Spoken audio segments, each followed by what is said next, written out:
ইনশাআল্লাহ এই ভারতবর্ষের মানচিত্রে একটা দুর্দান্ত অবস্থান করবে ইনশাআল্লাহ। এমপি স্যার আমাদের মঈনুদ্দিন তরফদার স্যার অত্যন্ত জ্ঞানী মানুষ। ভাষার প্রতি তার দখল, বৈচিত্র্যতা, চিন্তা ভাবনা, বিভিন্ন বিষয়ের উপরে তার জ্ঞান আমাকে মুগ্ধ করে। আমার টেবিলের সামনে যখন বসেন আমি শিখি। স্যারের বিনয় আমার পছন্দ। একটা মানুষের সবচেয়ে বড় সৌন্দর্য হচ্ছে সেই মানুষটার বিনয়। আল্লাহ সুবহানাহু ওয়া তাআলা পছন্দ করে। কোরআনের কোথাও লেখা নেই শুধু নামাজ পড়লেই জান্নাতে যাবেন, রোজা করলেই জান্নাতে যাবেন, এরকম লেখা নেই। দুটো জিনিস লেখা রয়েছে, তারা আগে জান্নাত পাবে যার আচরণ সুন্দর, যে মানুষটার ব্যবহার সুন্দর, যে আমি আল্লাহ সুবহানাহু আর যে আল্লাহর ভয় করে। এটা হচ্ছে তার নির্দিষ্ট কিছু কারণ রয়েছে।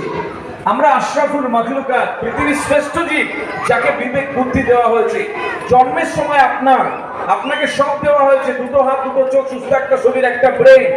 আর আল্লাহ সুবহানাহু ওয়া তাআলা জন্মের সময় একটা এর মধ্যে আর বলছে যাও, এই ইচ্ছা শক্তির বল এখান থেকে বেরিয়ে আপনি কোনো মানুষের গলা ছুরি ধরতে পারেন এখন, যে যা আছে দিয়ে দে। আবার ইচ্ছে শক্তির বলে আপনি অভুক্ত থাকা একবেলা না খাওয়া একজনকে খাওয়াতে পারে। এই দুটোই আপনি পারেন। এই দুটো স্বাধীনতা আপনাকে দিয়েছে। কোনটা করবেন তার উপর আপনার বিচার হবে, ভালো না খারাপ। সুতরাং এই